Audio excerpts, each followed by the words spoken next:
우리가 이번 주간 동안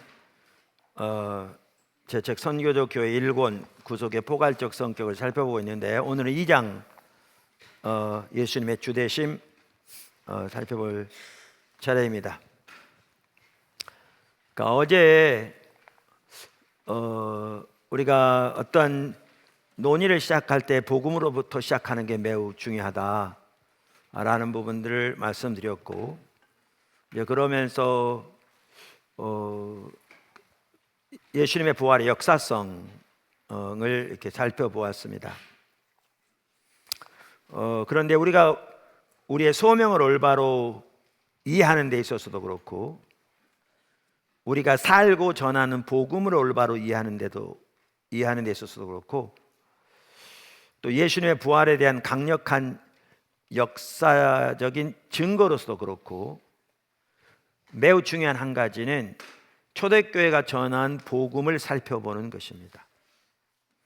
그리고 초대교회가 전한 복음의 핵심은 예수님이 주님이시다라는 것이었습니다. 그래서 오늘 그 부분을 살펴보려고 합니다. 첫째, 예수님의 부활이 예수님이 주 되심을 드러냈습니다. 예수님의 부활이 예수님의 주 되심을 드러냈습니다. 우리가 어제 살펴본 것처럼 예수님이 이 땅에 오셨을 당시 세계에서 죽은 자의 부활을 믿는 사람들은 오직 유대인들 뿐이었습니다. 그 당시 이교도들의 사상에는 부활과 조금이라도 비슷한 것조차 없었습니다. 그런데 톰 라이트 박사는 초대교회가 전한 예수님의 부활은 그 당시 유대인들이 부활에 대해서 가지고 있었던 신앙과 7가지 면에서 다르다, 이렇게 말합니다. 그러니까 그 당시에 죽은 자의 부활을 믿는 사람들은 유대인들밖에 없었는데, 초대교회가 전한 신약 성경에 말하고 있는 예수님의 부활은 그 유대인들이 부활에 대해서 이해하고 있는 것에서도 7가지 면에서 다르다는 겁니다. 그런데 이 7가지, 그건 이제 변형이라고 그러는데요, 이 7가지 변형들이 예수님의 부활의 독특성을 보여주는 것들로서 예수님의 부활이 실제로 그러한 방식으로 일어나지 않았더라면 그러한 현상은 설명할 길이 없다. 다시 말하면 7가지 변형이 예수님의 부활의 역사성에 대한 또한 강력한 증거다, 이렇게 말하고 있습니다. 그 7가지 내용을 좀 더 자세히 알기 원하시면요, 마침내 드러난 하나님의 나라, 어제도 그 책 제가 언급했는데 91쪽에서 105쪽에 보면 나옵니다. 그런데 그 7가지 변형 중에서 톰 라이트가 말한 마지막이 뭐냐 하면, 초대교회에서 부활이 메시아주의와 연결되었다는 것입니다. 다시 말하면 예수님의 부활이 예수님이 메시아이신 것과 연결되어 있다는 겁니다. 그러니까 유대교회에서는 그 누구도 메시아가 죽을 것이라고 생각하지 않았습니다. 여기 요한복음 12장 34절 이렇게 참고하라고 되어 있는데요, 요한복음 12장 34절에 보면 이제 이렇게 나옵니다. 그러니까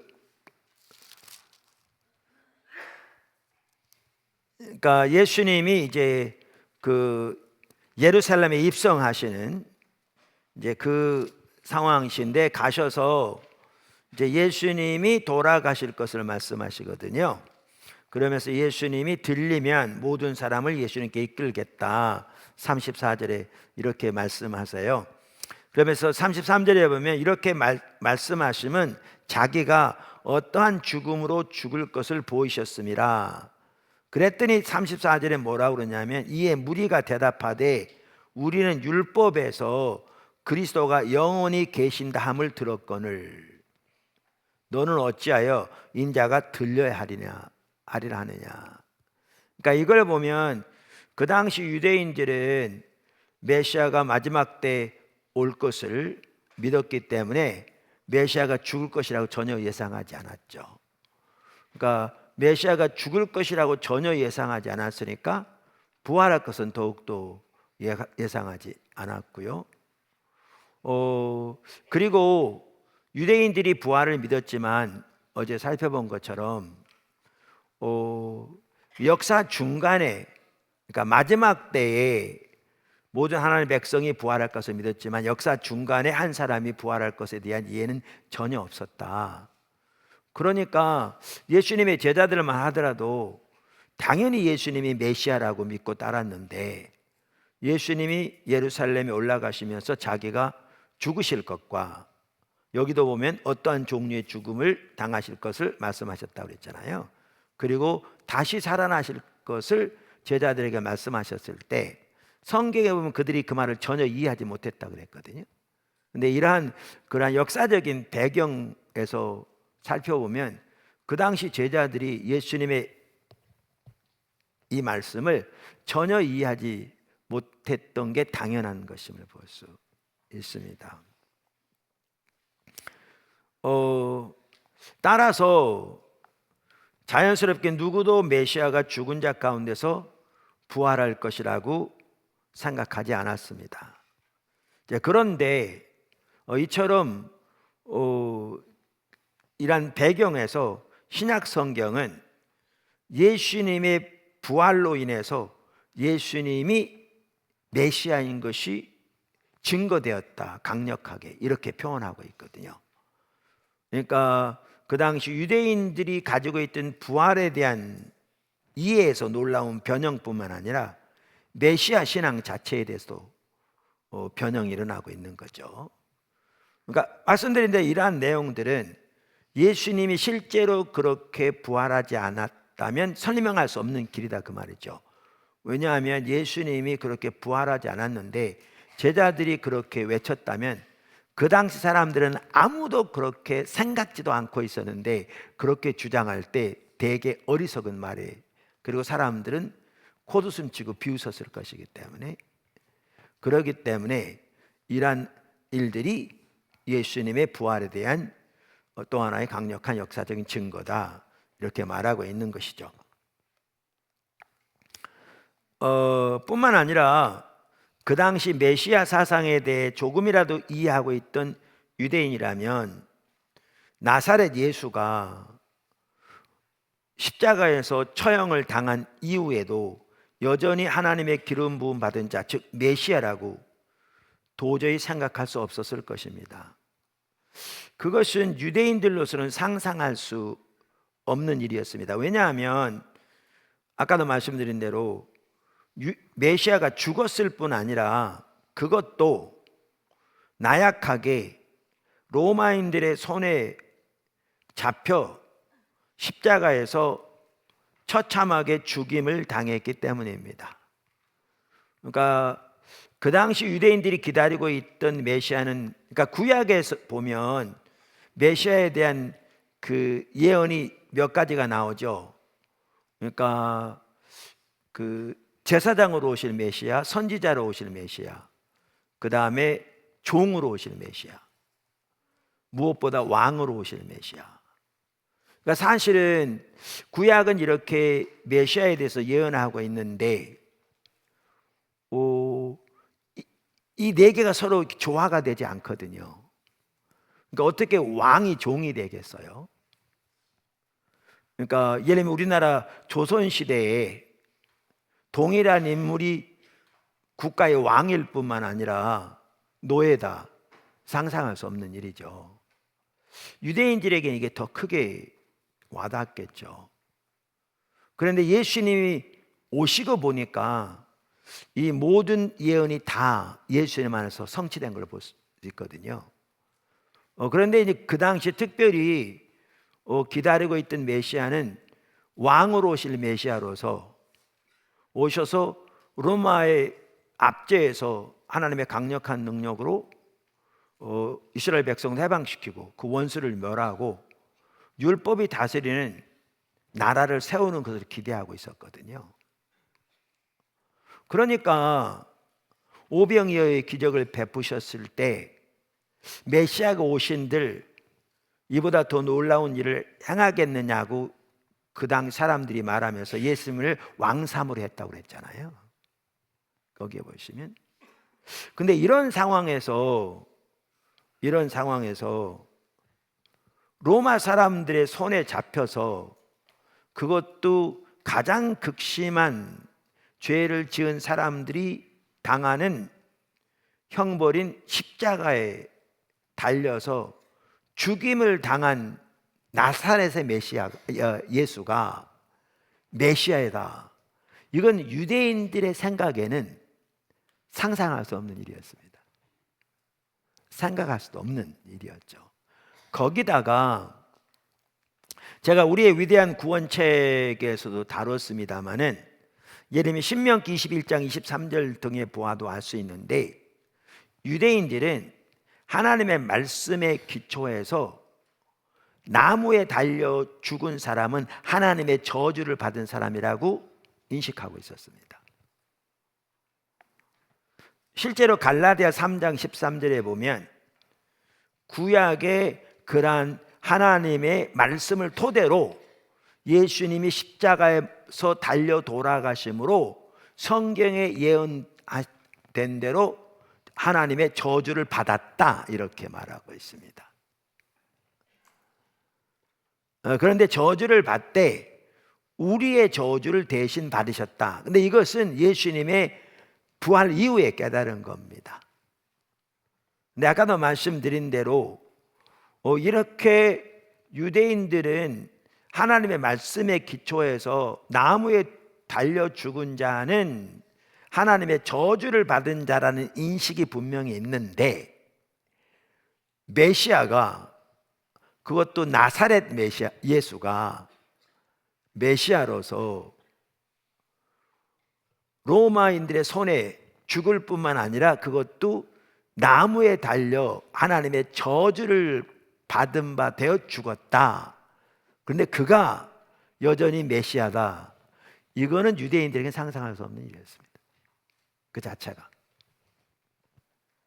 완전히 비웃음을 받을, 누가 보더라도 코웃음칠 그런 내용이었습니다, 그 당시.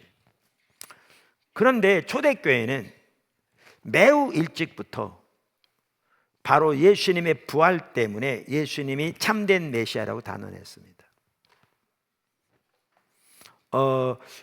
우리는 바울 서신서 이전에 확립된 초기 신경으로 여겨지는 것들로부터 그 사실을 확인할 수 있거든요. 그러니까 여기서 잠시 언급하고 넘어가고자 하는 것은, 예수님의 부활이 없었다면 초기 그리스도인들이 예수님을 메시아로 그렇게 믿은 사실을 설명할 길이 없다는 겁니다. 그러한 유대교적인 배경에서 전혀 설명할 길이 없는 거죠. 그리고 지난 시간에도 살펴보았습니다마는 부활과 신성화 사이의 관계만 하더라도 그렇다라고 말씀드렸죠. 그러니까 그 당시 유대인이건 이교도건 부활과 신성화 사이에 어떠한 암묵적 연결고리도 없었다는 겁니다. 톰 라이트에 의하면. 그러니까 예를 들면 고대 로마인들이 최근에 죽은 황제가 천국에 가서 신이 되었다, 이렇게 선포하곤 했죠, 그들은.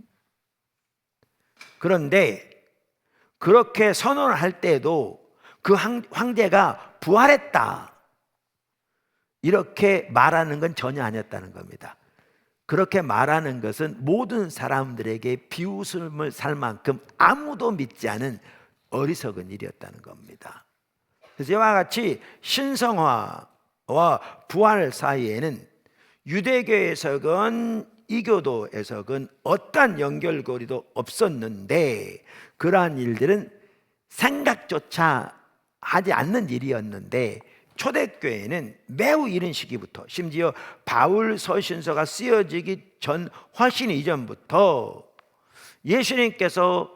하나님께서 예수님을 죽은 자 가운데서 부활시킴으로써 예수님이 메시아이고 하나님의 아들이심을 능력으로 선포하셨다고 믿고 그렇게 살고 그렇게 선포했습니다.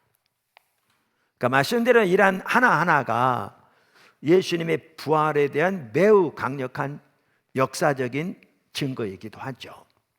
그러면 대표적으로 예를 들면 어디서 볼 수 있는가? 그 중에 한 가지가 로마서 1장 2절에 4절입니다. 여기 보면 이 복음은 이제 복음에 대해서 말하잖아요. 2절. 하나님이 선지자들을 통하여 그의 아들에 관하여 성경에 미리 약속하신 것이라. 그러니까 복음의 핵심은 하나님의 아들 예수 그리스도고요. 그리고 그 복음에 관하여 이미 성경에 예언되어 있다. 이 성경 구약 성경을 가리킵니다. 당연히. 이제 그러면서 3절 그의 아들에 관하여 말하면 육신으로는 다윗의 혈통에서 나셨고 성결의 영으로는 죽은 자들 가운데서 부활하사 능력으로 하나님의 아들로 선포되셨으니 곧 우리 주 예수 그리스도시니라. 그러니까 많은 학자들은 여기 3절과 4절의 이 내용은 바울이 처음 쓴 게 아니고요, 바울 이전에 이미 확립된 초기 예루살렘 교회의 신앙 고백이 들어있다고 믿거든요. 여기 3절과 4절. 그래서 이 구절에 보면 초대교회는 매우 이른 시기부터 예수님을 다윗의 자손으로 오신 메시아로, 더 나아가 하나님의 아들로 믿고 고백하고 전했던 걸 볼 수 있습니다. 지난번에 말씀드린 대로 메시아, 그리스도란 말은 같은 뜻이라고요. 그러니까 메시아란 말은 히브리어고 그리스도란 말은 헬라어, 그러니까 언어가 다를 뿐이지 똑같이 기름 부음 받은 자, 메시아 같은 뜻입니다. 그런데 이것을 여기를 보아도 아시듯이 결국 예수님의 부활이 가능케 했다. 그러니까 예수님의 부활이 없었다면 이 모든 것들은 전혀 상상할 수 없는 것들이었다라고 이렇게 볼 수 있습니다. 그 기독교 기원, 크리스천 오리진 분야에서 세계적으로 매우 훌륭한 학자였던 독일 튜빙겐 대학의 마르틴 행엘 교수 같은 경우에도요, 초대교회가 자신들이 선포하는 메시지를 간략하고 효과적으로 정리해서 선포했는데 그들은 그것들을 세 가지 출처에서 얻었다, 이렇게 말합니다. 사실 제가 닥터 행엘 밑에서 박사학위 공부하려고 가려고 했었는데 나중에 잘 모여서 프린스턴으로 가게 됐습니다만, 그분이 이제 심장 수술하는 바람에 그 세 가지 출처가 뭐냐? 첫째는 현재 자신들이 경험하고 있는 부활하신 주님. 둘째는 예수님 자신이 메시아심에 대해서 가르치셨던 말씀들에 대한 기억. 셋째는 유대인들이 누구나 기억하여 외우고 있던 메시아에 관한 시편들. 그러니까 이 말은 그들이 부활하신 예수님을 반복적으로 만난 거잖아요. 그걸 통해서 예수님이 살아계셨을 때 자신이 메시아이심에 대해서 가르치셨던 말씀들을 기억하고 그 말씀들에 이제 비추어 볼 뿐만 아니라 그 당시 유대인들이 누구나 기억하고 외우면은 메시아에 관한 구절이라고 알고 있던 이 시편들, 또 많은 구절들, 이 구절들을 통해서 예수님을 더 알아가기 시작한 거죠. 예수님을. 그러니까 아까 저기 말씀드린 대로 갈라디아 3장 13절에 보면, 예를 들면 이런 부분인 거죠. 갈라디아 3장 13절에 보면 그 성경이 이렇게 말하고 있습니다. 그리스도께서 우리를 위하여 저주를 받은 바 되사 율법의 저주에서 우리를 속량하셨으니 기록된 바 나무에 달린 자마다 저주 아래 있는 자라 하였습니다. 그러니까 그 바리새인들이, 종교 지도자들이 그 당시 유대인들을 미혹시켜서 빌라도 앞에서 예수님을 십자가에 못 박으라고 이렇게 압력을 넣게 했고, 성경에 보면 빌라도는 그렇게 마음이 내키지 않았지만 그 압력에 굴복해서 결국 십자가에 못 박아 죽이도록 내어준 거잖아요. 그러니까 종교 지도자들이 그렇게 한 데는 나름대로 이유가 있었습니다. 왜냐하면 자기들의 보기에, 자기들의 신앙에 많은 해를 가하고 있는 그들이 보기에 예수를 죽여야 되겠는데 잘못 죽였다가는 순교자를 만들어내는 거죠. 그래서 오히려 그를 따르는 사람들에게 더 열정적으로 어떤 신앙을 불어넣는, 그래서 그들이 예수님을 로마에 대적하는, 유대인의 왕이라고 자칭하며 로마의 반역을 꾀한다고 뒤집어 씌워서 가장 중대한 형인 십자가에 못 박혀 돌아가게 그러니까 죽도록 그렇게 사주한 거죠.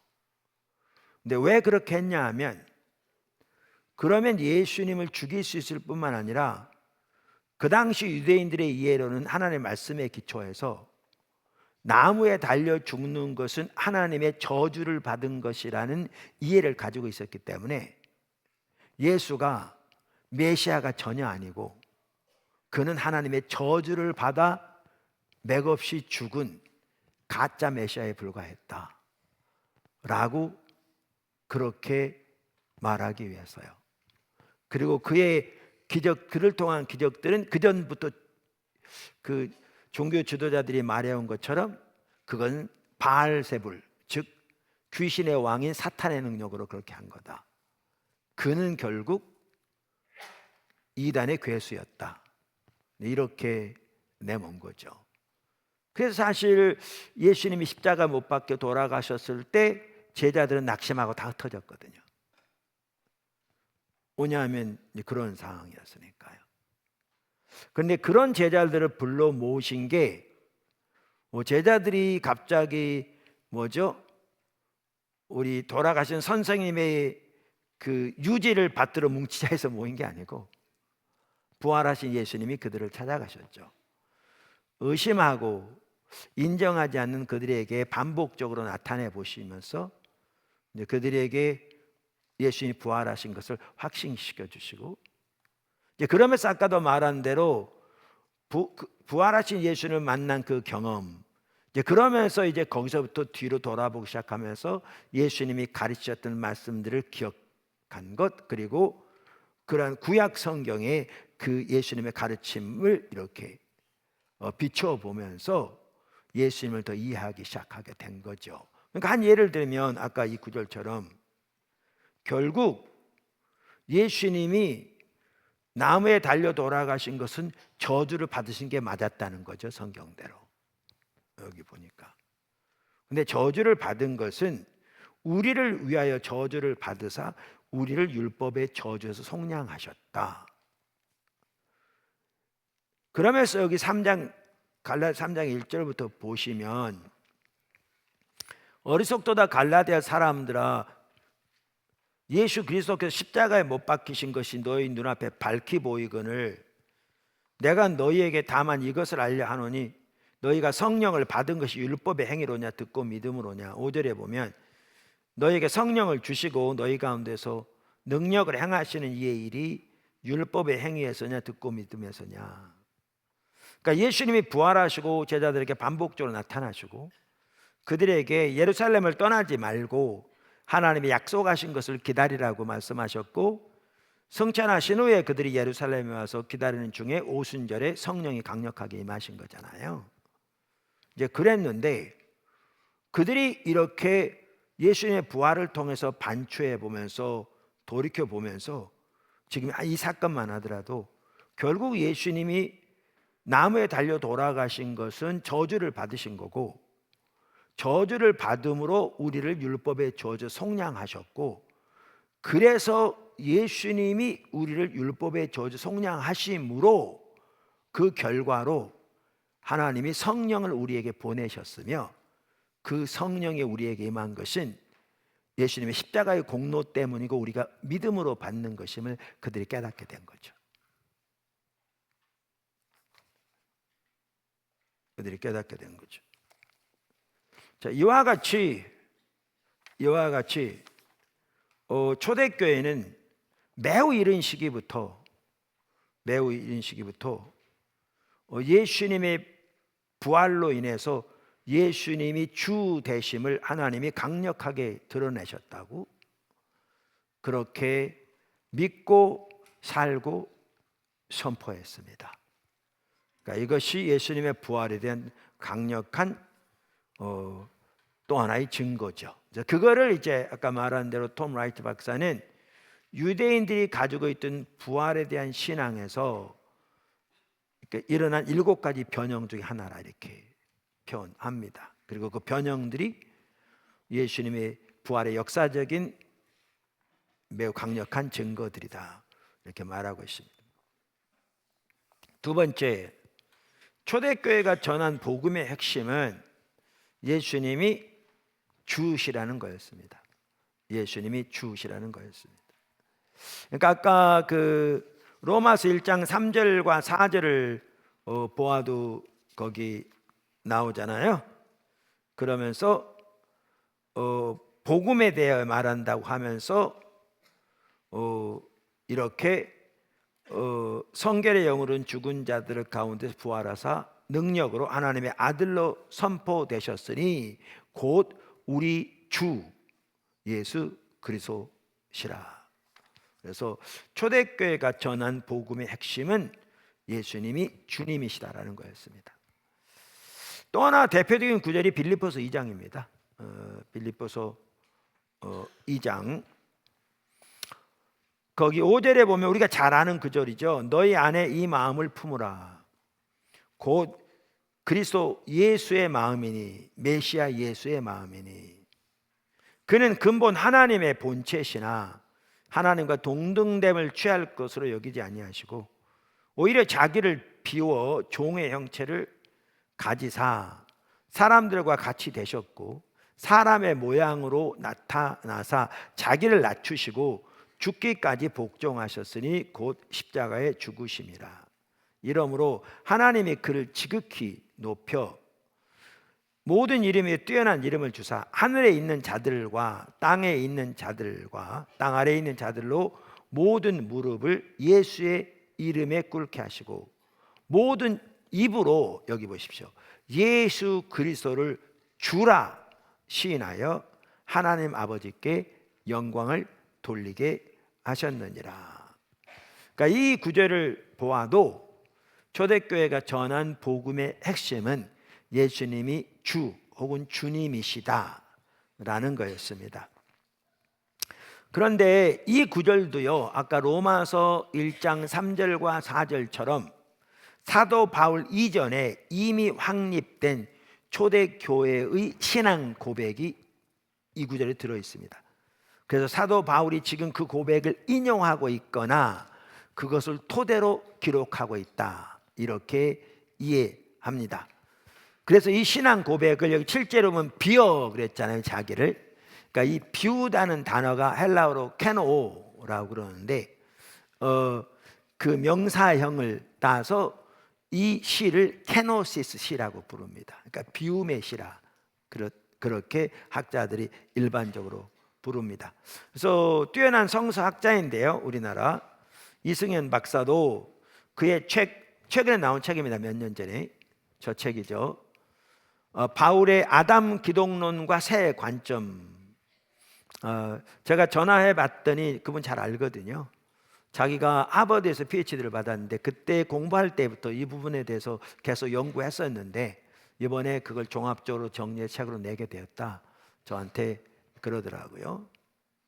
그래서 바울의 아담 기독론과 새 관점에서 케노시스, 이 시에 대해서, 시는 신약 성경 가운데서도 초대교회의 기독론적 이해, 즉 그리스도에 대한 이해를 담고 있는 가장 오래된 시들 중 하나라, 이렇게 말하고 있습니다.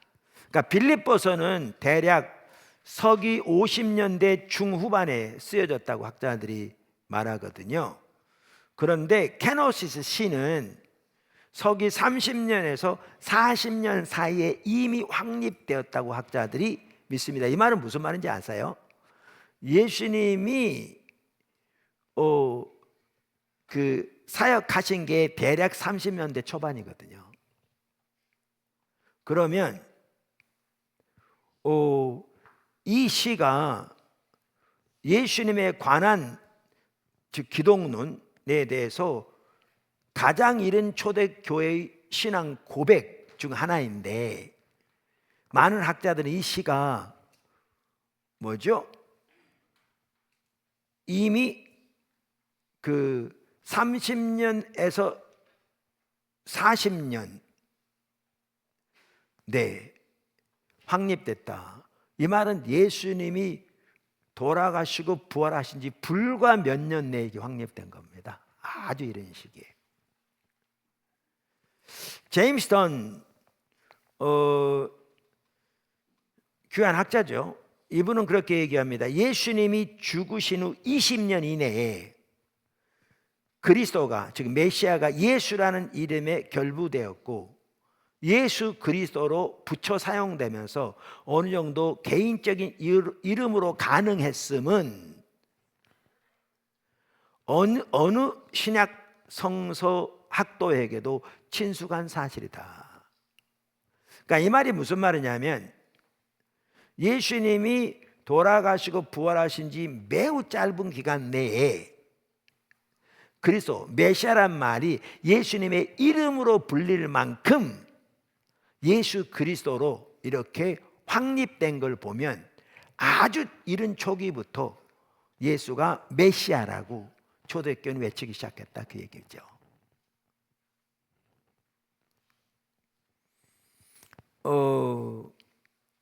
그래서 이 시는 초기 기독교인들의 예수님에 대한 중요한 이해를 담고 있는데요, 이 모든 것 역시 내용을 보시면 분명하지만 예수님의 부활이 가능했습니다. 그러니까 예수님의 부활이 없었다면 초대교회가 매우 이른 시기부터 이렇게 고백하고 살고 선포하고, 이따도 나옵니다마는 그걸 위해 자기 목숨을 때로는 드리는 이런 일은 절대로 일어나지 않았을 것이거든요. 왜냐하면 그 당시에 누구에게도, 이교덕은 유대인이건 누구에게도 이것은 너무나 어리석은 일이었고 아무도 받아들이지 않을 그러한 일이었는데, 그렇기 때문에 이러한 것 자체가 매우 강력한 부활에 대한 증거다, 그 말입니다.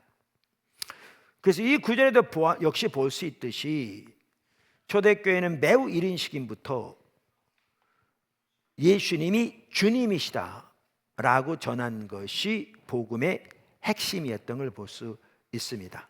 그래서 로마서 10장 9절, 고린도전 12장 3절에는 그것이 정형화된 표현으로 이미 나옵니다. 그래서 여기 로마 10장 9절, 내가 만일 내 입으로 예수를 주로 시인하며 또 하나님께서 그를 죽은 자 가운데서 살리신 것을 내 마음에 믿으면 구원을 얻으리라. 고린도서 12장 3절, 그러므로 내가 너희에게 이르노니 하나님의 영으로 말하는 자는 누구든지 예수를 저주할 자라 하지 아니하고 또 성령으로 아니하고는 누구든지 예수를 주시라 할 수 없느니라. 사실 고린도서 3장만 하더라도요, 사도 바울이 복음을 전하는 것에 대해서 말하고 있거든요. 근데 거기도 보시면 사도 바울이 전한 복음의 핵심은 예수님이 주님이시다라는 것을 명확하게 볼 수 있습니다.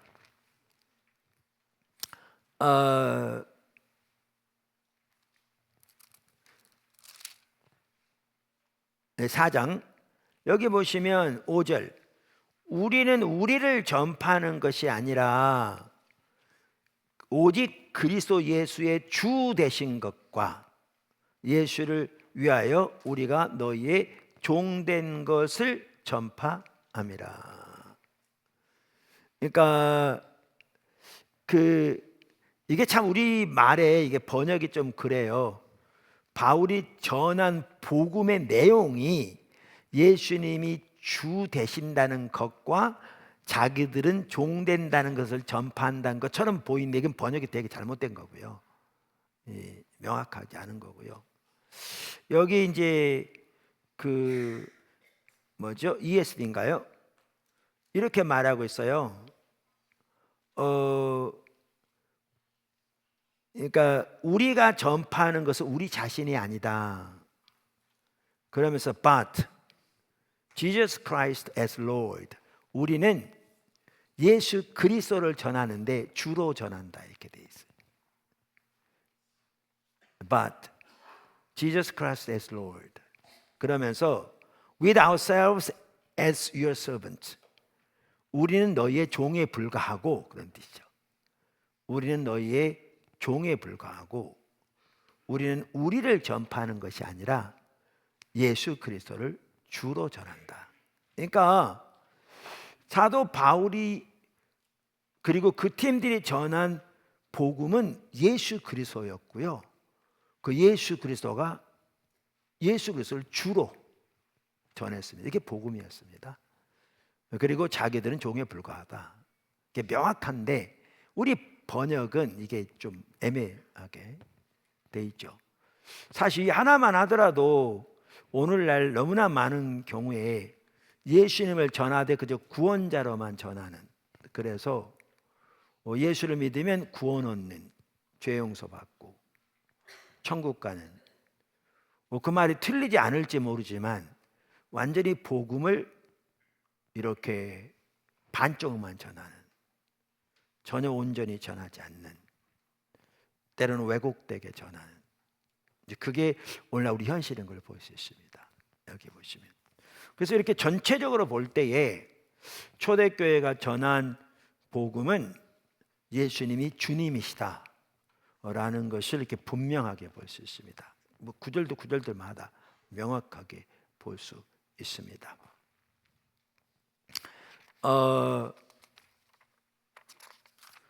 자, 세 번째, 예수님이 주님이시라는 말의 의미. 그러니까 초대교회가 전한 복음은 Jesus Christ is the Lord. Jesus is the Lord. 영어로 말하면 예수님이 그 주님이시다. 정관사가 붙은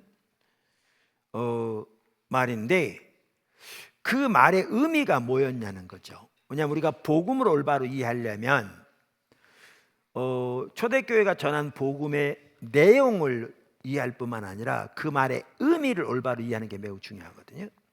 물론 이 부분은 제가 기회 되는 대로 몇 번 나눠 다루고 있겠지만 우리가 쭉 살펴보고 있기 때문에 다시 한번 보는 게 중요할 것 같습니다. 여기에 주 혹은 주님이라고 번역할 때 헬라어로서는 퀴리오스라는 단어입니다. 그리고 그 앞에 정관사가 붙어 있습니다. The Lord란 말이죠. 그러니까 호 퀴리오스라고 이렇게 정관사가 붙어 있습니다. 그래서 예수님이 바로 그 주님이시다 라는 말입니다. 그러면 여기에는 여러 번 나눈 것처럼 크게 세 가지 의미가 있습니다. 작은 첫 번째, 그 주님이란 말은 단순히 그냥 주인이란 말이기도 합니다. 때로는 그 단어가 존경의 의미로 사용되기도 했습니다. Sir와 같이. 그래서 초대교회 당시에 그러니까 그레코 로마 문화에서는 대가족 제도였잖아요. 오이코스 하면 뭐 대가족 전체가 모여 살고 거기에 노예까지 다 포함돼서 이게 하나의 오이코스였거든요.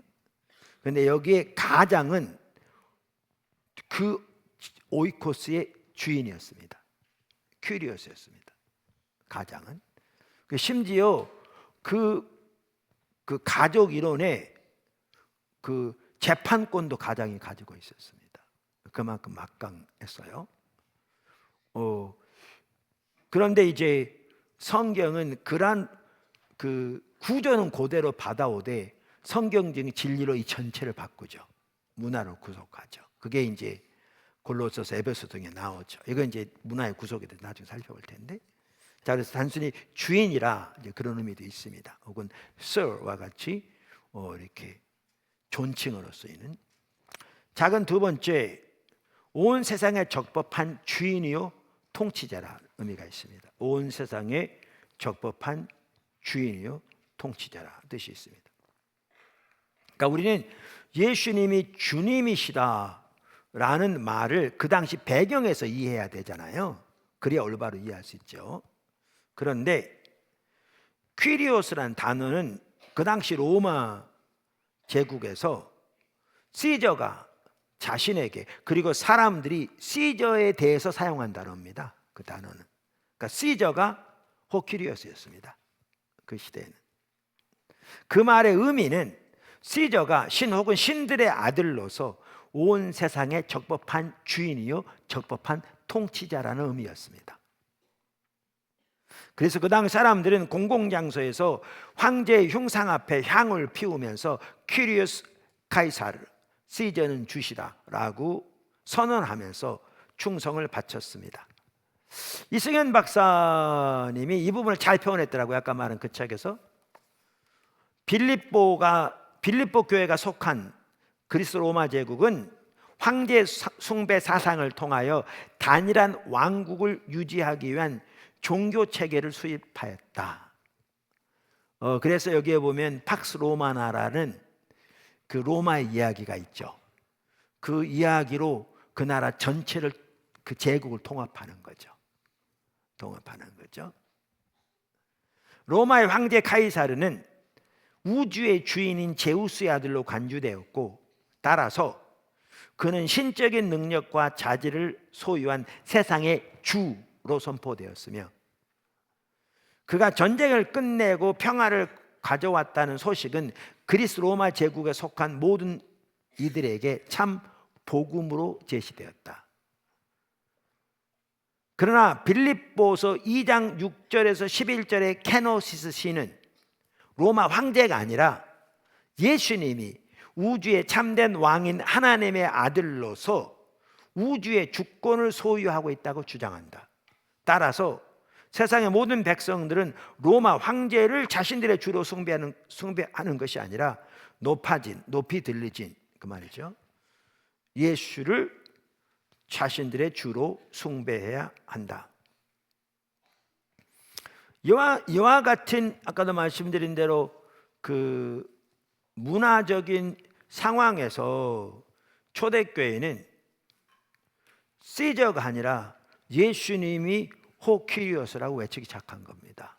시저가 아니라 예수님이, 지금 여기 이승현 박사도 얘기한 것처럼 참된 하나님인 야훼의 아들로서 온 세상의 적법한 통치자라고 그들은 외쳤습니다. 이건 엄청난 일이었습니다. 심지어 초대교회는 로마에서도 그렇게 외쳤습니다. 로마에서도 그렇게 외쳤습니다. 또한 초대교회가 속해 있던 로마 세계에서는 복음이란 단어도 일반적으로 황제의 즉위나 생일 등 황제의 소식을 알리는 전언을 의미했습니다. 그러니까 복음, 우리말에 번역돼 있잖아요. 복된 소리, 이런 뜻인데 원래 헬라어는 유앙겔리온이란 말이에요. 좋은 소식이라고 말해요. 유앙겔리온. 그런데 그 당시 로마 시대의 유앙겔리온이란 단어는 황제에 대한 좋은 소식을 의미했어요.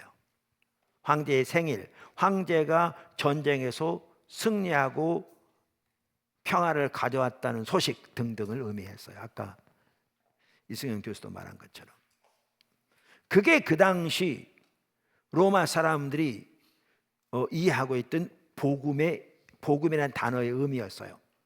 그런데 초대교회는 로마 황제만을 위해 사용됐던 그 단어, 복음뿐만 아니라 아까 호퀴리오스, 특별히 로마 황제를 지칭하기 위해 동전이나 기념비에도 새겨 놓았던 그 퀴리오스, 롤드, 또는 하나님의 아들, Son of God과 같은 표현을 예수님에게 사용했습니다. 초대교회는 그들은 그것을 확신했고, 그것을 고백했고, 그 삶을 살기를 추구했고, 그리고 그것을 담대하게 선포했습니다.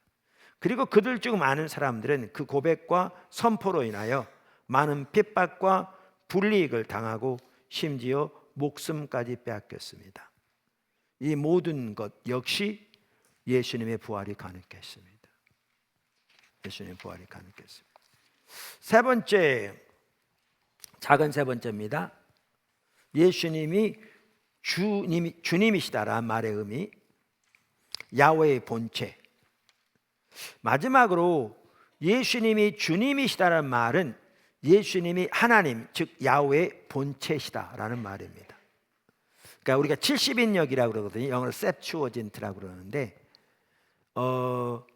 그게 히브리어 구약 성경을 그 당시 세계 공통어인 헬라어로 번역한 거예요.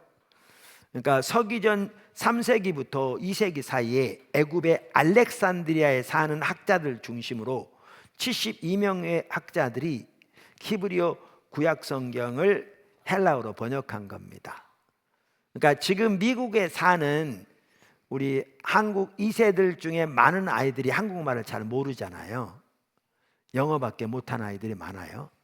그런 것처럼 그 당시에도 이스라엘 밖에 사는 디아스포라 지역에 있는 유대인들이, 아이들이 히브리어를 모르는 거예요. 그러니까 성경을 읽을 수가 없어요. 그래서 그들에게 성경을 읽히도록 하기 위해서 히브리어에 쓰여진 구약 성경을 그 당시 공통어인 헬라어로 번역한 게 70인역입니다. 그걸 셉추어진트라고 그래요. 이제 72명에 의해서, 학자들에 의해서 번역된 건데요. 근데 그 70인역 성경이 중요한 이유는 신약 성경에 보면 구약 성경을 인용하고 있잖아요. 이 신약 성경에 나오는 구약 성경의 대부분의 인용이 70인역에서 나온 겁니다. 그리고 우리가 지금 구약 성경을 이렇게 분류하고 있잖아요. 이 분류가 70인역의 분류를 따른 겁니다. 그리고 초대교회가 그 당시 성경으로 사용했던 성경이 70인역 성경이었습니다. 그렇기 때문에 70인역 성경은 매우 중요한 의미를 가지고 있습니다. 그런데 그 성경에서, 70인역 성경에서 구약의 야훼를 의미하는 단어가 나오면 그 단어를 헬라어로 번역할 때 어떤 단어를 사용했냐면 호퀴리오스라는 단어를 사용했습니다. 1600번이나 걸쳐서. 그러니까 야훼를 지칭하는 말로 그 70인역에 호퀴리오스라고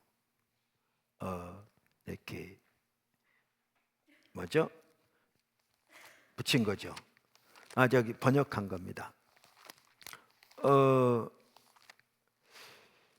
그러니까 그런데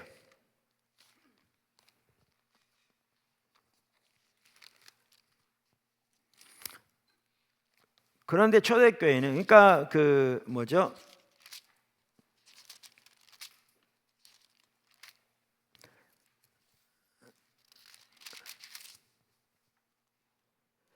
제가 한 구절을 읽으려고 지금 생각이 나서 그런데, 여러분 시편 110편 1절을 보시면, 이거는 예수님 당시에, 초대교회 당시에 유대인들이 메시아에 관한 구절이라고 다 인정하고 외우고 알고 있던 구절 중에 하나거든요. 그리고 예수님이 자신에 대해서 이 구절을 적용하신 적도 여러 번 있거든요. 그리고 신약 성경은 이 구절을 예수님에 관한 구절로 이렇게 많이 말하고 있고, 거기 한번 보실래요? 시편 110편 1절. 여호와께서 내 주에게 이르시되, 말씀하시기를, 내가 내 원수들로 내 발판이 되게 하기까지 너는 내 오른편에 앉아 있으라 하시니. 이렇게 돼 있거든요. 근데 영어 성경에 이게 뭐라고 돼 있냐면요, ESV 성경, The Lord says to my Lord, 이렇게 돼 있어요. 주께서 내 주에게 말씀하시기를. 여기 뒤에 내 주는 메시아를 가리키고요, 앞에 주는 야훼를 가리켜요. 그러니까 이렇게 1600번에 걸쳐서 그 야훼 하나님을 의미하는 단어를 그 70인역에서 퀴리오스라는 단어를 사용해서 번역했어요. 근데 초대교회는 전하기를 예수가 호 퀴리오스다라고 전한 거죠. 이거는 그 말의 의미를 알고 있는 유대인들에게는 엄청나게 충격적인 얘기였습니다. 아까 그 당시 로마 문화에서 로마 사람들에게 호 퀴리오스라고 예수님이 말할 때 이 또한 엄청난 충격이었는데요, 그건 한편은 매우 반역적인 얘기였죠. 그런데 이러한 내용을 알고 있는 유대인들에게 예수님이 호 퀴리오스다라고 전한 것은요, 그래서 그 말의 의미를 알고 있는 유대인들에게는 엄청나게 충격적인 말이었습니다. 십자가에 달린 예수가 그 주 호 퀴리오스, 즉 야훼라니, 그건 유대인들에게는 그것은 참으로 참나운 말이었습니다. 그래서 신성모독이었습니다. 그래서 복음이 유대인들에게는 거리끼는 것이요, 사도 바울이 이렇게 말한 게 당연한 것이었습니다. 고린도서 1장 23절 이렇게 말하잖아요. 우리는 십자가에 못 박힌 그리스도를 전하니, 십자가에 못 박힌 메시아를 전하니. 유대인들에게는 거리끼는 것이요, 이방인에게는 미련한 것이로되. 그러니까 십자가에 못 박힌 예수가 호키리오스다, 야훼의 본체다, 야훼와 동등한 분이다. 유대인들에게는 거리끼는 것입니다. 그러니까 거리끼는 것, 그러니까 무슨 말인지 잘 혹시 모르신다면 영어로 말하면 a stumbling block 그 말입니다. 이렇게 뭐가 있어서 사람 걸려 넘어지게 만든 거라 그 말입니다. 당연히 그것은 유대인들에게 걸려 넘어지게 만드는 거였습니다. 우리는 이렇게 그 예수님이 주님이시다라고 선포한 내용 뒤에는 그 말의 의미는 예수님이 야훼의 본체시다, 야훼시다 라는 의미가 들어있는데, 이것은 케노시스에서도 볼 수 있습니다. 우리 아까 읽었던 빌립보서 2장의 10절 11절에 뭐라고 그랬냐면요, 하늘에 있는 자들과 땅에 있는 자들과 땅 아래에 있는 자들로 모든 무릎을 예수의 이름에 꿇게 하시고 모든 입으로 예수 그리스도를 주라 시인하여 하나님 아버지께 영광을 돌리게 하셨느니라 그랬잖아요.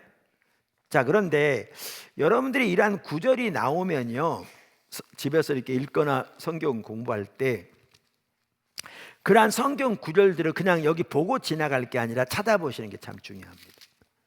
찾아보시는 게 중요합니다. 그런데 많은 학자들이 지금 여기 나오는 10절과 11절이 구약 성경 이사야서 45장 22절과 23절을 일부 인용하고 있는 것이라고 말합니다. 그러면 이사야서 45장 22절과 23절을 보시면 이렇게 말하고 있습니다. 땅의 모든 끝이여 내게로 돌아와 구원을 믿으라. 나는 하나님이라 다른 이가 없느니라. 내가 나를 두고 맹세하기를 내 입에서 공의로운 말이 나갔은즉 돌아오지 아니하고 내게 모든 무릎이 꿇겠고 모든 혀가 맹세하리라. 여기 보면. 그런데 이겁니다. 여기 보아도 알 수 있듯이 이사야 45장에 여기에 나는 여기 메시아를 가리키는 게 아니라 야훼 하나님을 가리킵니다. 그런데 야훼 하나님에 대한 구약의 말씀을 신약 성경에는 가져다가 예수님에게 적용합니다. 여기 보시면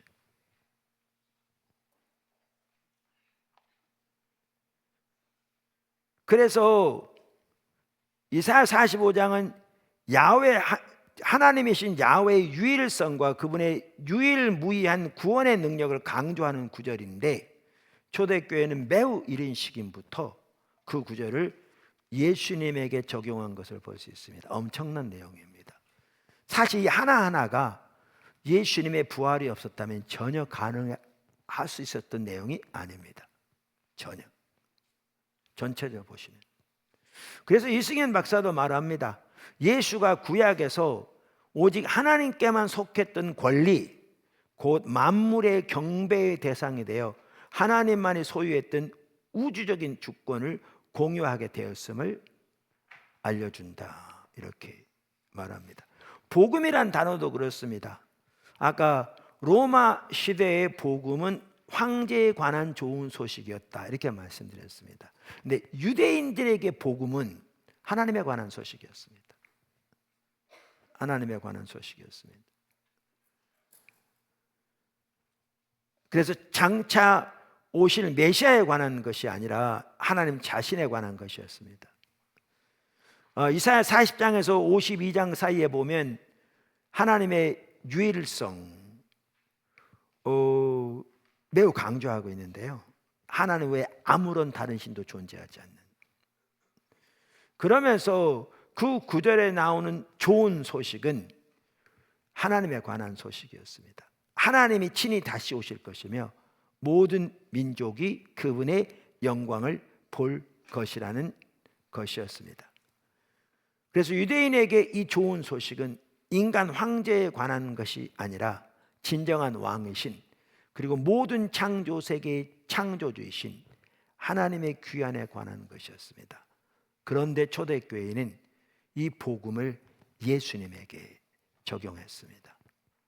그래서 아까 로마서 1장 2절에서도 우리가 보았듯이 이 복음은 하나님이 선지자들을 통하여 그의 아들에 관하여 성경에 미리 약속하신 것이라, 이렇게 말하고 있습니다. 사실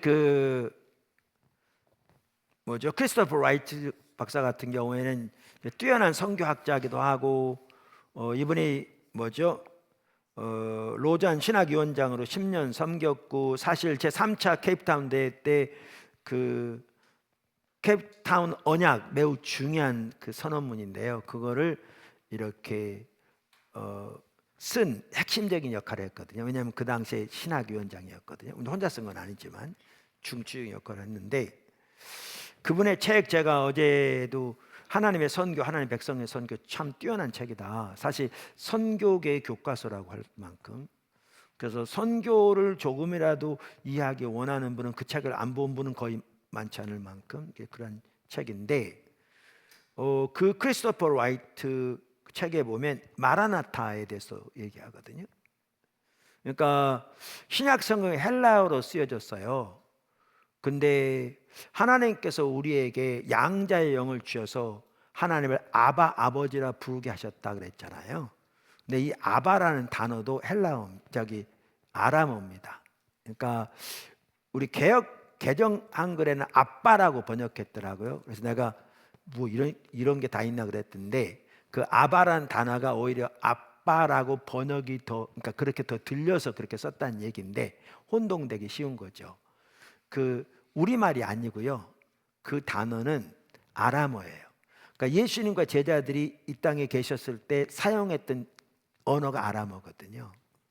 그러면 신약 성경이 헬라어로 쓰여지면서 그 단어가 예수님이 직접 사용하셨던 언어인 아람어 그대로 거기에 들어있는 것은 그 말에 의미하는 바가 그토록 중요하고, 그리고 초대교회 성도들에게 매우 중요한 의미를 가진 단어였기 때문에 그대로 들어온 거였거든요, 거기에. 그런데 그와 비슷하게 마라나타라는 단어가 들어옵니다. 이 단어가. 그러니까 그 마라나타라는 단어는 사도 바울이 이제 그 고린도전서 16장 22절에서 그의 서신서를 마치면서 기도문의 형식으로 마라나타 이렇게 하고 있잖아요. 근데 마라나타가 금방 말씀드린 대로 아바라는 단어와 비슷하게 아람어입니다. 아람어인데 고린도 교회, 헬라어를 사용하는 고린도 교회에 헬라어로 편지하면서 마지막 부분에 예수님과 제자들이 사용했던 언어인 아람어로 된 마라나타라는 단어를 아무런 설명도 없이 그대로 거기다 집어넣습니다. 그리고 그 편지를 마감하죠. 자, 그러면 이걸 보면 뭘 할 수가 있는가 하면 이 단어가 원래 아람어를 사용했던 예수님과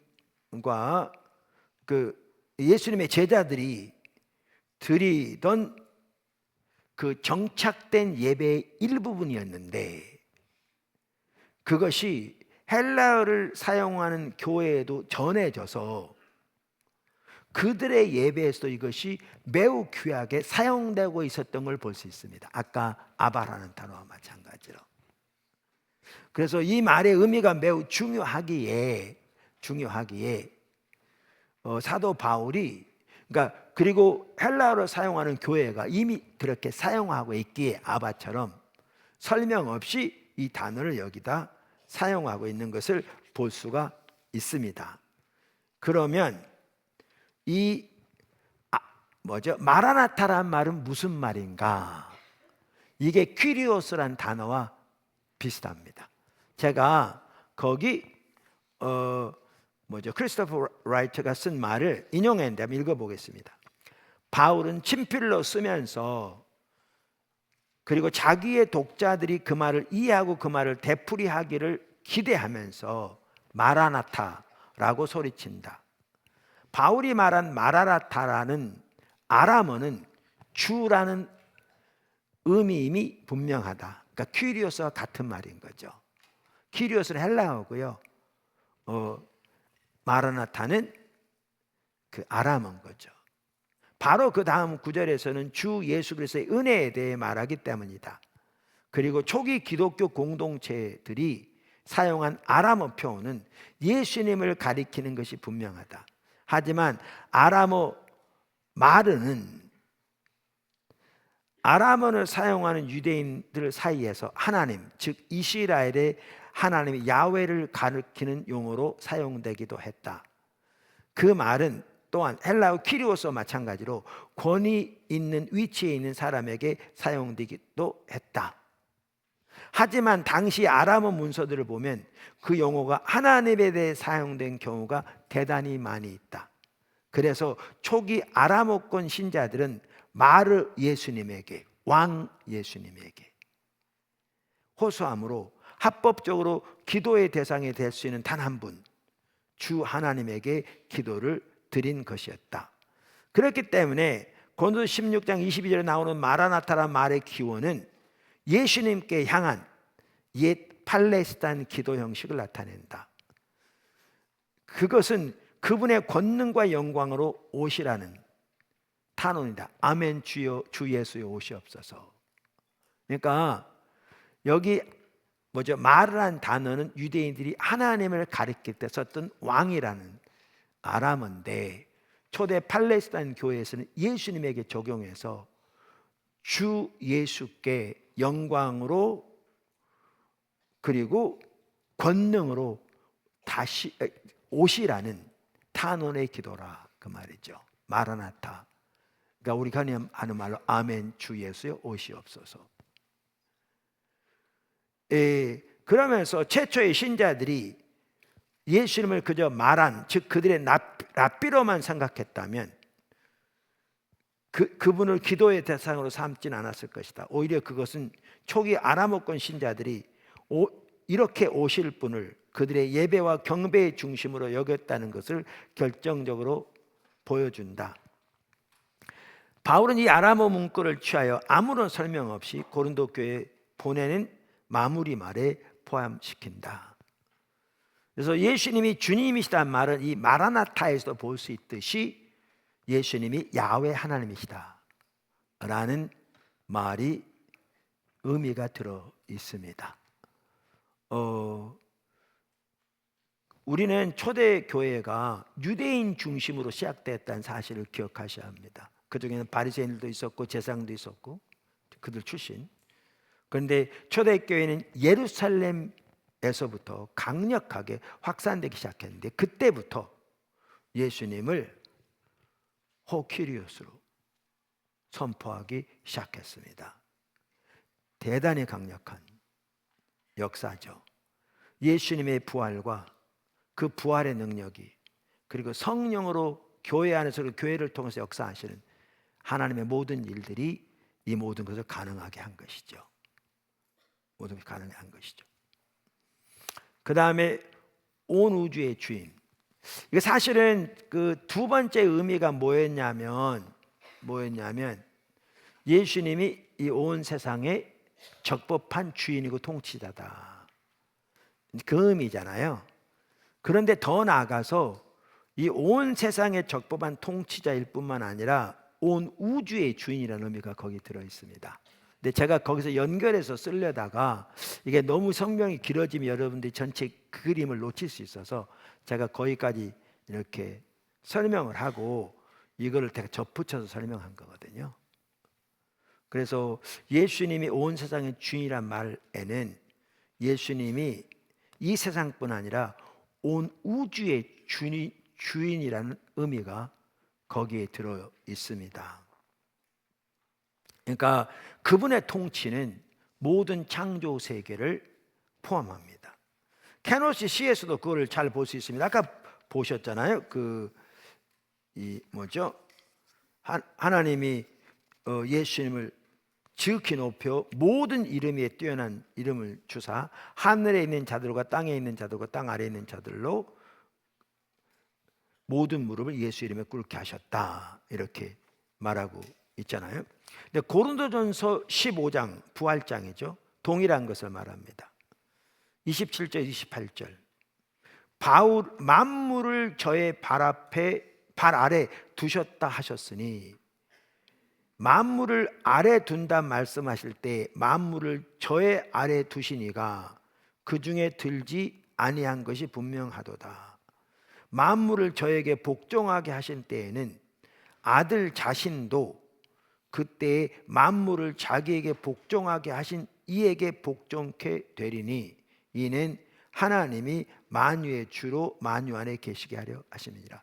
그러니까 하나님이 만물을 예수님에게 복종하게 하시고 예수님이 그 모든 만물을 다시 하나님에게 복종하게 함으로써 마지막에 하나님이 만유의 주가 되게 하려 하심이라, 이렇게 말하고 있잖아요. 그래서 이걸 보아도 예수님이 주님이시다라는 말은 단순히 이 세상의 주인이요 적법한 통치자뿐이 아니라 온 우주의 모든 창조 세계의 주인이다 라는 말이 포함되어 있습니다. 명확하게. 이제 앞으로 우리가 구속의 포괄적 성격을 살펴보면 그걸 더 선명히 볼 수 있는데요. 이에 대해서 이승현 박사는 이렇게 말합니다. 예수가 만물과 자신을 하나님께 복종시키는 궁극적인 목적은 하나님께서 만물의 주인으로서 만물 안에 계시게 하기 위함이다. 이처럼 예수를 통한 하나님의 구원 사역은 모든 피조 세계를 다 포함한다. 우주의 어떤 존재도 예수를 통한 구원 사역의 범위를 벗어나 독립적으로 존재하지 않는다. 이 구절을 봐도 명확하게 나와 있습니다.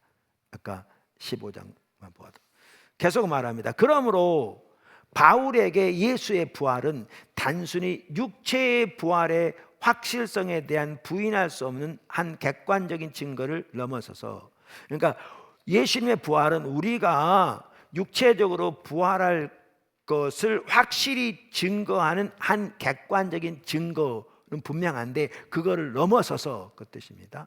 세상의 주로서의 예수의 높아짐과 그의 우주적 통치의 시작을 의미한다. 부활이 우주적 통치의 시작을 의미한다. 그리고 부활한 주 예수의 높아짐은 보이는 것들과 보이지 않는 것들, 그리고 하늘과 땅의 모든 존재들에게까지 그 영향을 미치는 전 우주적인 사건이다. 포괄적인 구속. 예수의 부활을 필두로 그의 우주의 주로 높아짐과 하나님 나라의 완성이 계속해서 이어지기 때문이다. 부활하시고 그것을 시작으로 해서 예수님이 모든 창조 세계의 주로 높아지시며 이제 하나님 나라의 완성으로 이어지는 이 모든 것들이 연결되기 때문이다. 그 말인 거죠. 바울에게는 부활한 예수를 통한 이 모든 종말론적 드라마는 하나님에 의해 계획된 구원의 사건이다. 더 나아가 그 크리스토퍼 라이트 박사는, 제가 이거는요 나중에 제가 좀 더 상세하게 썼어요. 왜냐하면 이걸 여러분들이 좀 더 알기 원하셔서 여기는 간단히만 지금 언급하고 있는데요. 나중에 제가 그게 4권인가 5권인가 하여튼 기억은 안 나는데 거기 저 상세하게 썼습니다.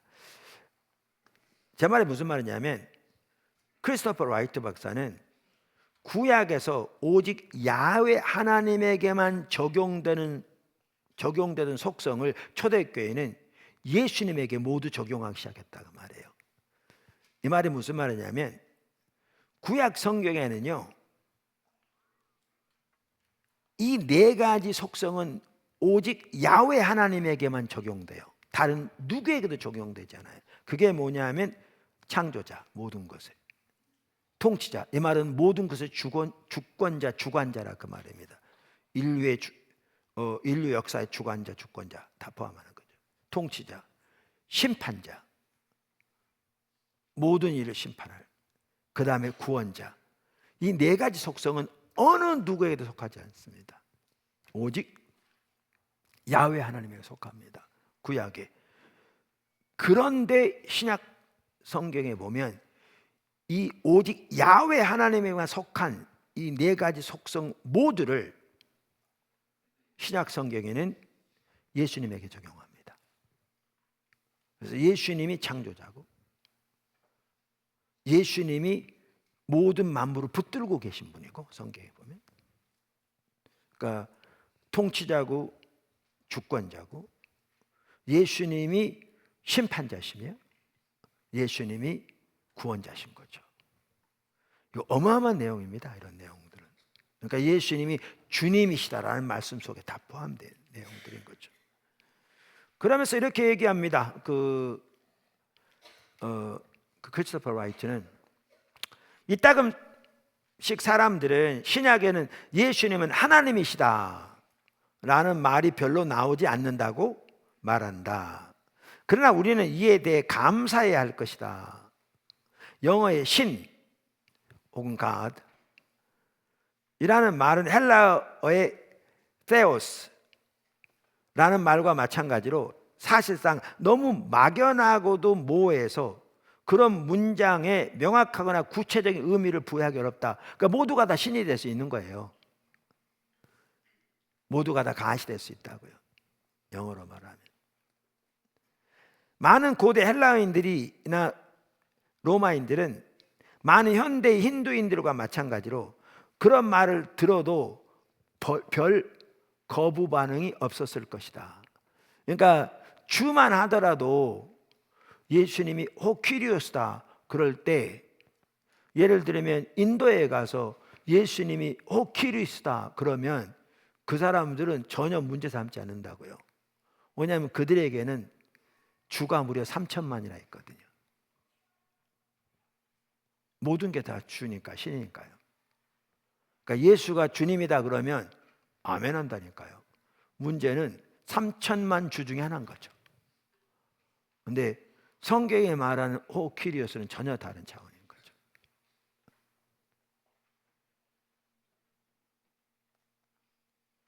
신이라는 말을 정의하지 않거나 정관사 없이 사용하는 경우에 그렇다.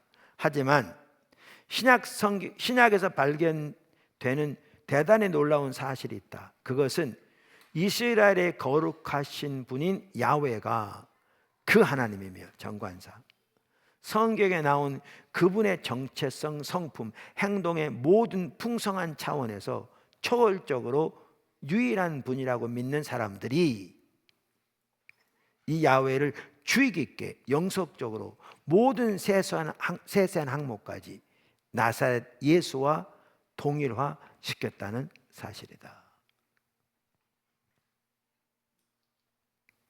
이게 이제 그 초대교회가 전한 복음의 내용입니다. 예수님이 주님이시다 라는 말의 내용입니다. 그래서 이제 여기에서 매우 중요한 부분이 있는데요. 그게 이제 두 가지를 제가 여기에 썼어요. 이제 사실 이런 부분이 매우 중요합니다. 자, 그러니까 초대교회가 전한 복음, 그러니까 성경이 말하는 복음을 올바로 이해하는 게 매우 중요한 게요. 우리가 이 복음으로 구원을 받는데 오늘날 전파되는 복음은 너무나 많은 경우에 반쪽짜리 복음인 거죠.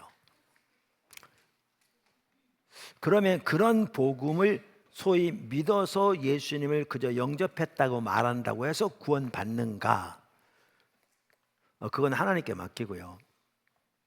근데 성경이 말하는 진정한 복음을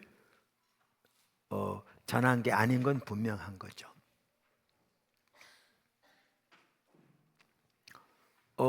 특별히 그 요한복음에 보면 예수님이 우리말에는 그렇게 내가 그인 것을 믿으면 이렇게 돼 있는 것 같아요. 우리말에는. 근데 영어 성경에는 뭐라고 돼 있냐면 내가 주장하는 바대로의 나를 믿으면 이렇게 돼 있어요. 내가 주장하는 바대로의 나를 믿으면 너희가 구원 얻을 것이라.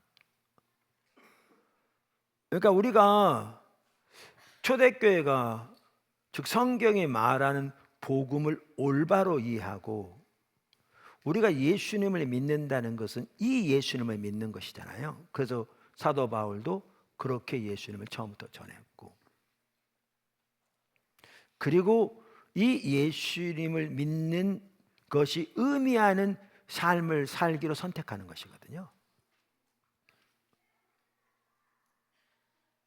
근데 우리는 그러한 걸 다 배제한 채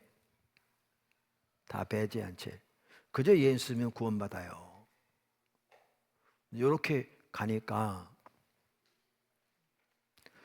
죄 용서 못 받는다는 말은 아닐지 모르지만 완전히 반쪽짜리 복음을 믿으니까 신앙에 대한 이해도, 구원에 대한 이해도, 복음에 대한 이해도, 그 결과로 사는 우리의 소명이나 삶에 대한 이해도 완전히 반쪽짜리가 되어 있는 현실인 거죠.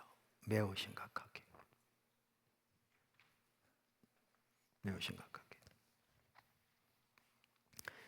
제가 이제 이걸 토대로 여기서 지금 다루고 있는 게 뭐냐면, 이렇게 우리가 복음을 올바로 이해할 때 복음은 공적 진리라는 것입니다. 복음은 공적 진리다.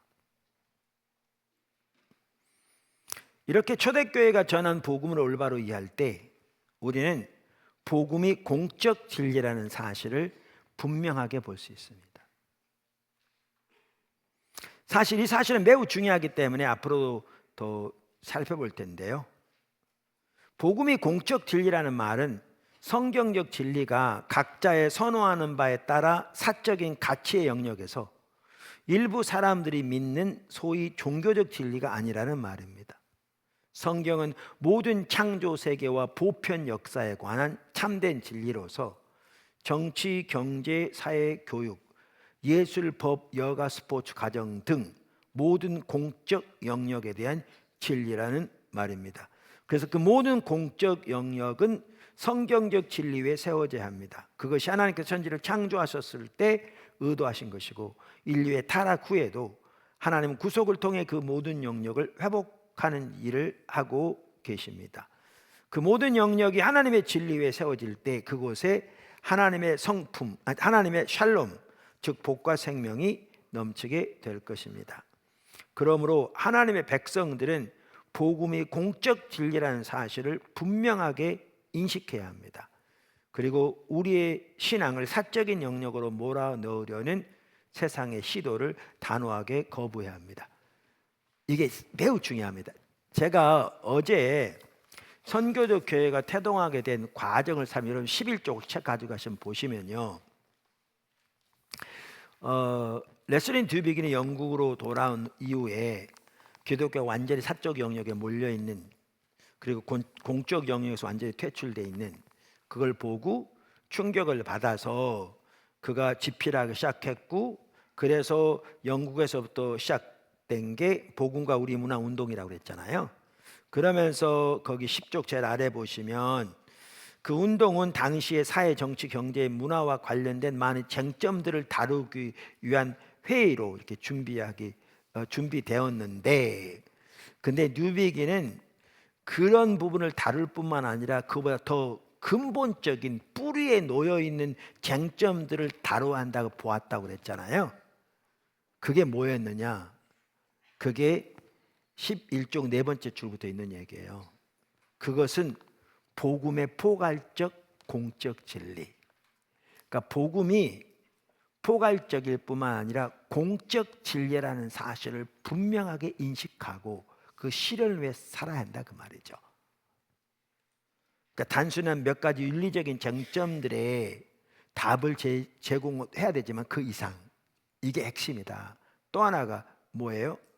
보편 역사의 참된 해석으로 성경, 즉 성경 이야기를 따라 살아야 한다는 거죠. 보편 역사의, 인류 역사 전체의 참된 해석으로서의 성경 이야기. 이제 이게 다음 이제 시간에 나오고 또 앞으로도 나오고 그럴 텐데, 초대교회는 정확하게 성경 이야기를 따라 살았거든요. 오늘날 우리가 그래야 되고요. 가장 핵심 중에 하나죠. 그 다음에 그 이야기를 구현하고 전하는 하나님의 백성들의 역할. 이제 여기 한 핵심이 하나님의 백성이 차지하는 위치, 자리죠. 그런데 그 성경 이야기를 구현하고 먼저 그것을 전하는 그 하나님 백성, 그 교회, 이게 관건인 거죠. 그런 교회가 세워지는 게. 그래서 이제 제 책 2권에는 그 전체를 다루고 있거든요. 교회의 선교적 정체성과 역할, 구약부터 거슬러 올라가서 전체를. 그리고 또 하나 핵심적인 게 뭐냐 하면 하나님 백성과 그들의 문화에 대한 적절한 이해와 그 둘 사이의 선교적 관계, 즉 하나님의 백성들과 주변 문화와의 관계, 즉 하나님의 백성들이 어떻게 주변 문화에서 주변 문화와의 선교적 대면을 할 것인가, 이게 관건이라는 거죠. 관건이라는. 그러니까 이러한 것들이 핵심적인 내용들이라는 겁니다. 이것이 사실은 선교적 삶의 핵심적인 내용들이거든요. 핵심적인 내용들. 그래서 우리가 이제 다시 돌아오면 우리가 복음의 성격을 올바로 이해할 때 우리가 분명히 인식하고 넘어가야 할 한 가지가 뭐냐면 복음은 공적 진리다라는 것입니다. 그래서 초대교회는 복음을 공적 진리로 분명하게 인식했거든요. 그러니까 예수님이 주님이시다라는 그 복음의 메시지도 명확하게 들어있고요. 아까 그 시대 상황에서 살펴본 내용을 보면, 뿐만 아니라 초대교회가 자신들을 지칭하기 위해서 그 채택한, 채용한 단어를 보아도 알 수 있어요. 단어를 보아도. 그걸 보면 초대교회는 복음이, 그래서 성경적 진리가 공적 진리인 것을 분명하게 인식하고 모든 공적 영역에서 그 복음의 실천을 위해 힘썼던 걸 볼 수 있거든요. 그럼 그 단어가 뭐냐? 에클레시아라는 단어입니다. 에클레시아.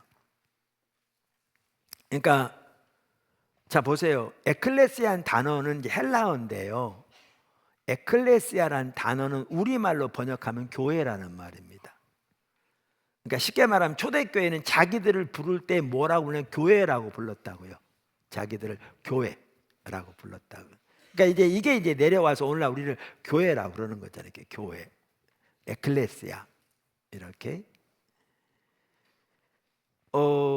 그런데 그 그러니까 그리스 로마 세계에는 사람들에게 종교적인 가르침을 가르치고 종교적인 행습을 가르쳐서 그들을 구원에 이르게 하는 길을 제공하는 소위 말하면 수많은 종교들이 있었습니다.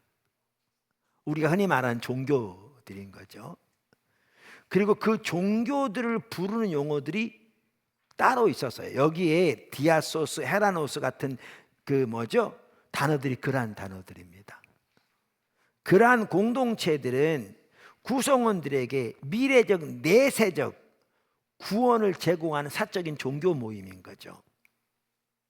초대교회가 자기들을 지칭하면서 디아소스 내지 헤라노스 같은 이런 단어들을 차용해서 로마는 로마 이야기를 가지고 있잖아요. 그 핵심이 시저는 뭐죠?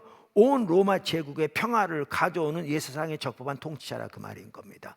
근데 그들은 그 평화를 가져오기 위해서 무자비한 군사적 힘을 사용해서 수많은 사람들을 짓밟는데도 그들은 온 세계의 평화를 가져오기 위한 수단이라고 그들은 주장했습니다. 로마 이야기. 이게 팍스 로마나입니다. 이걸 이대로 인정하고 받아들이면서 그거에 따라 살면서 자기들은 자기들의 그 공동체 사람들에게 마음의 평안을 주고 죽어서 구원 얻도록 인도하는 그러한 사적인 종교단체였다면 이들은 핍박 안 받았습니다. 왜냐하면 로마 제국은 그러한 종교를 장려했거든. 왜? 로마 이야기에 전혀 배양하거나 위협이 되지 않으니까요. 근데 초대교회는 자기들을 그렇게 지칭하기를 거부했습니다. 그리고 초대교회는 자기들을 뭐라고 지칭했느냐 하면 에클레시아라고 지칭했습니다. 그리고 그 뒤에다 한정어가 붙었습니다. 에클레시아 투 데우, 그러니까 Church of God, 하나님의 교회. 근데 그 에클레시아라는 말은 그 당시에 로마 제국에서 에클레시아라는 말은 도시의 문제를 해결하기 위해, 즉 공적인 일을 논의하기 위해 도시 서기관이 모든 시민을 소환한 모임을 말합니다. 에클레시아는. 그런데 초대교회는 자기들을 지칭할 때 에클레시아 오브 갓, 하나님의 에클레시아라고 부름으로써 하나님이 공적인 일을 논의하고 집행하기 위해 소환한 공동체라고 보았습니다.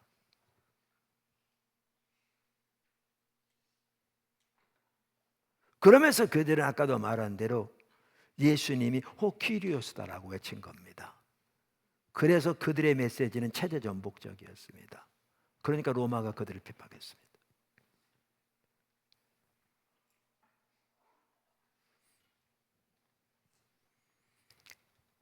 이것을 레슬리 뉴비긴이 아주 잘 표현해요. 그의 책에서 예수님을 주로 고백하는 공동체는 그 초창기부터 인류의 공적인 삶으로 진입한 운동이었다.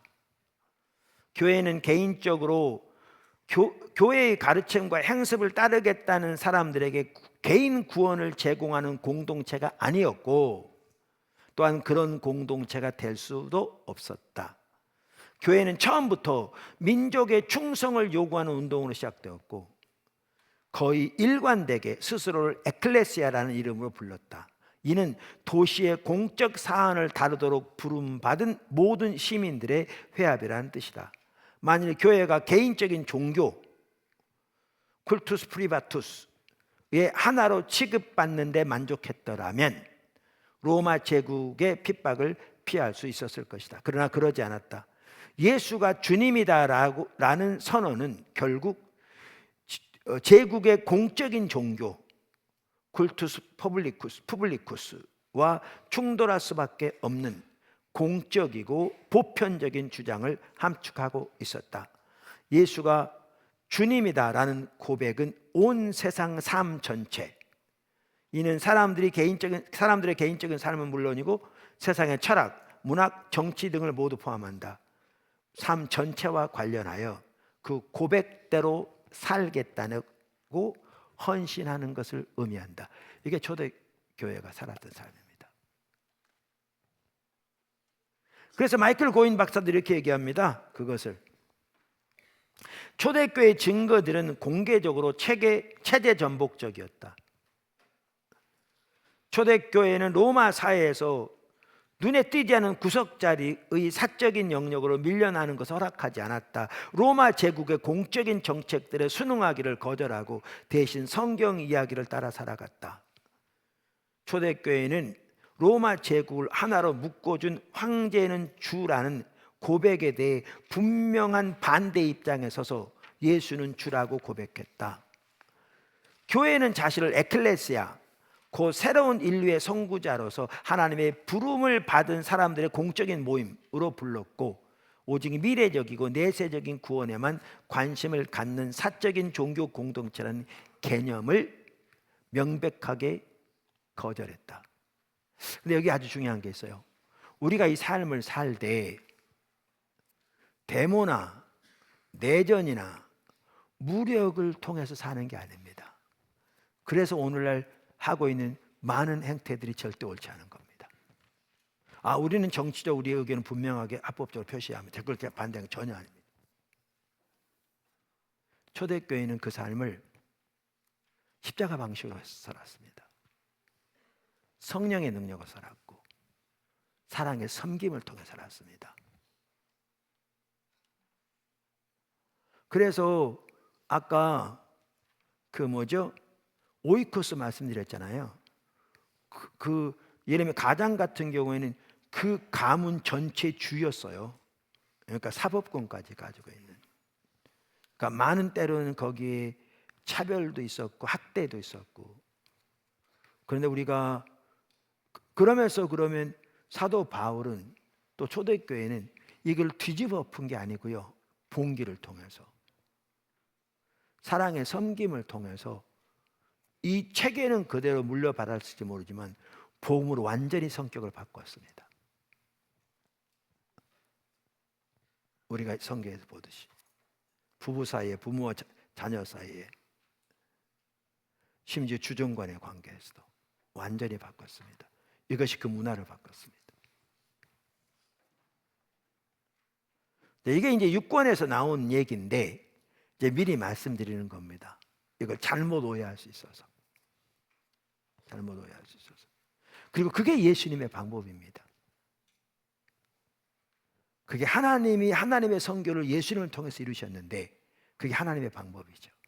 십자가의 방법. 그러니까 우리가 이걸 같이 기억해야 합니다. 같이 기억해야 합니다. 자, 그런데 이게 오늘날 우리의 상황 어떻냐는 얘기죠. 정말 심각하죠. 이렇게 본다면. 한국교회 현실. 사실 그 레슬리 뉴비긴이 서구교회를 향해 외쳤거든요. 근데 마이클 고인은 그 자기 책에서 한국교회에 처한 상황을 적나라하게 이렇게 그 레슬리 뉴비긴의 말을 말하는데 한국교회 상황을 두고 말하는 것 같아요. 서구교회를 두고 말했는데 그는 이렇게 말했습니다. 오늘날 서구교회가 종종 초대교회가 거절했던 디아소스와 헤라노스가 되어간다는 뉴비긴의 슬픈 비평에 주목할 필요가 있다. 그저 개인을 위한 영혼 구원에 머물러 있는 한국교회. 이제 그것마저도 이제 흔들려서 그저 세상에서의 자기 필요를 채워주는 것에 대한 마음의 위안이든지 문제 해결이든지 수단이 되어버린 오늘날. 기독교 신앙은 공적 영역으로부터 쫓겨났고 사적 영역으로 추방되었다. 따라서 복음은 사적인 견해가 되었다. 교회는 이제 더 이상 하나님의 교회가 아니고 그들의 서비스를 이용하기 원하는 사람들을 위한 종교단체가 되었다.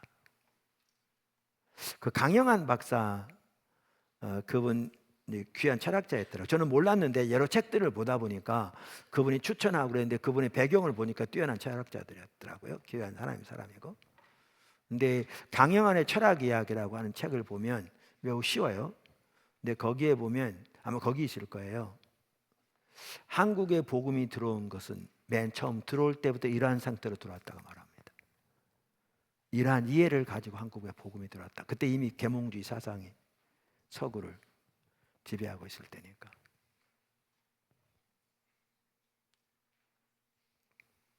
더 나아가 오늘날 많은 성도들은 우리의 구원을 그저 자신을 위한 위안 정도로 생각하는 경향이 있습니다. 우리의 신앙은 그것을 포함할 수 있지만 그것보다 훨씬 큰데, 우리는 구원을 사유화 내지 개인화해서는 안 됩니다. 당연히 우리는 우리를 구원하신 하나님의 은혜에 감사를 드립니다. 그러나 예수님의 십자가 부활을 통한 구속은 그렇게 개인적인 것으로 환원, 축소할 수 있는 것이 아닙니다. 예수님을 통한 하나님의 구속은 모든 창조 세계를 위한 구속입니다. 그것은 예수님이 온 땅의 적법한 주인일 뿐 아니라 모든 창조 세계의 주인이심을 의미합니다. 그러니까 이제 팀 켈러 목사님 여기 좀 시간이 됐는데요. 우리가 늦게 시작해서 아마 그런데, 팀 켈러 목사님 같은 경우도 부활의 입다 책에 보면 오늘날 복음주의 진영이 우리가 전하는 복음에 있어서 매우 중요한 핵심적인 것을 놓치고 있다고 말하거든요.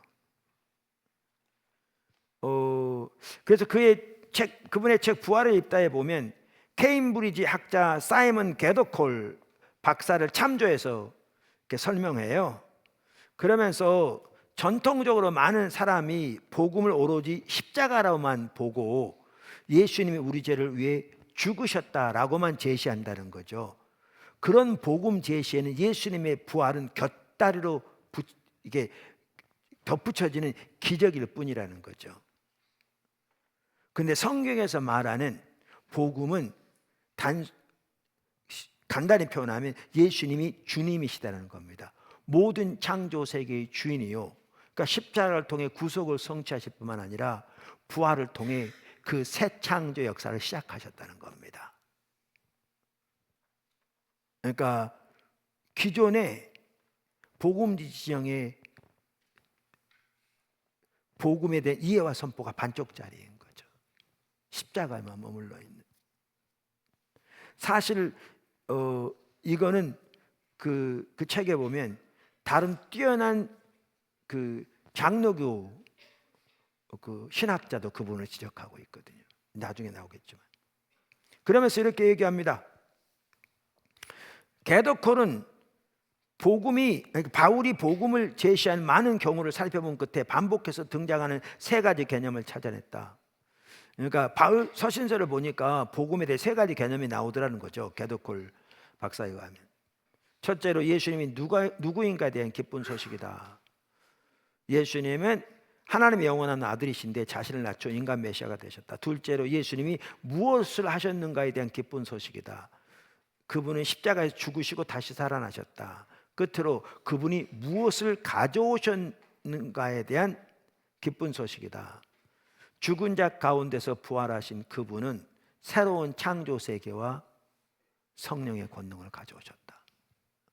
십자가를 통해 구속을 성취하시고 부활을 통해 새 창조 역사를 시작하셨다. 그래서 게더콜은 복음을 죽음과 부활을 통해 메시아 예수께서 죄를 속하시고 새로운 창조 세계를 가져오시는 것으로 묘사했다. 그런데 지금도 많은 복음주의 교회에서는 죄 사함 부분만 다룬다 라는 것이죠. 무슨 말 이해하시죠? 바로 여기에 교회의 소명이 있습니다. 이렇게 전체를 이해하면. 그래서 기독교 선교는 레슬리 뉴비긴이 말한 것처럼 세상에서 영이 되는 모든 삶의 영역에서 예수님은 만유의 주님이라는 고백을 행동으로 옮기는 일입니다. 그게 우리의 선교입니다. 선교적 삶입니다. 크레이기 바톨로미와 마이클 고인 박사들이 이렇게 말합니다. 복음의 핵심은 우주 만물과 모든 나라와 인생 전체를 다스리는 하나님의 통치권이므로 예수님을 따르는 사람들의 사명도 창조 세계만큼 그 범위가 넓다. 그들은 모든 공적인 삶, 사업, 학문, 정치, 가정, 형사재판, 예술, 언론 등에서는 물론이고 인간이 경험하는 일의 구석구석에서 복음을 증언하도록 위임받았다.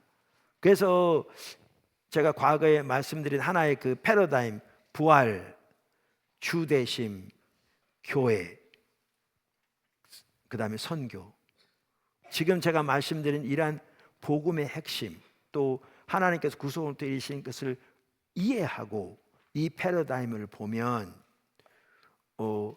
하나님께서 예수님 부활을 통해 어떤 일 하셨고 어떻게 그분을 만유의 주로 세우셨으며 주님으로 세우셨으며 그 사역의 핵심적인 동역자로 교회로 세우시고 교회에게 맡겨진 선교의 성격이 어떤가를 분명히 볼 수 있는 거죠. 이 큰 그림을 볼 수 있는 거죠. 교회 선교적 성격뿐만 아니라 선교의 참된 성격을 한눈에 이해할 수도 있는 패러다임입니다. 창조세계 모든 영역에서 예수님의 주대심을 실현하는 것이 교회 선교의 핵심입니다. 물론 이 일은 우리의 힘으로 하나님 모든 창조세계 구속을 성취할 수 있다는 말이 아닙니다. 그건 하나님께서 하나님의 능력으로 하시는 일입니다.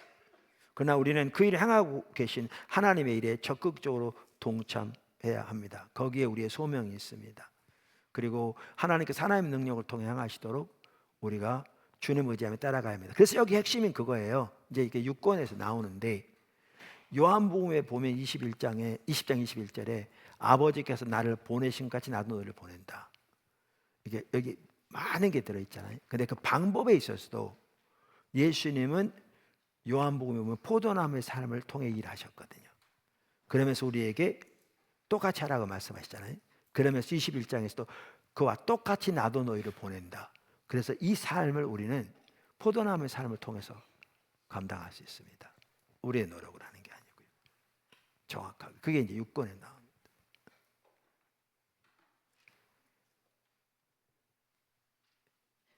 이와 같이 오늘 예수님의 부활에 이어서 그 부활이 어떻게 예수님의 주대심을 드러냈는가, 그리고 초대교회가 전한 복음은 예수님이 주님이시다라는 것이고 그 의미는 무엇인가를 살펴보았습니다. 사실 이러한 것을 우리가 분명하게 인식한다면 우리의 구원도, 우리의 소명도, 또 교회의 중요성도, 복음의 핵심도 이해할 수 있습니다. 그래서 포도나무교회 모든 지체들이 이렇게 하나님의 길로 무장되어져서 주님을 향해 주님의 인도를 따라서 적극적으로 교회 전체가 그리고 각 성도가 하나님의 선교에 동참하는 삶을 살게 되기를 주님의 축원합니다. 기도하겠습니다. 하나님 아버지, 감사합니다. 우리의 눈을 열어 초대교회가 전한 복음의 핵심을 보게 하시고, 즉 우리의 복음의 핵심을 보게 하시고, 또 초대교회가 살았던 삶의 목표를 분명히 보게 하시고, 아울러 우리가 살아야 할 삶의 목표를 분명히 보게 하셔서 감사합니다. 우리를 하나님의 선한 길로 인도하시는 주님을 찬양합니다. 포도나무 교회가 주님을 잘 따라갈 수 있게 은혜를 베풀어 주십시오. 모든 성도가 하나님이 우리를 구원하신 구원이 어떠한 성격이며 그 은혜가 얼마나 크며 그 안에 있는 우리의 부르심과 소명이 무엇인 것 또한 분명히 깨닫게 해 주시옵소서.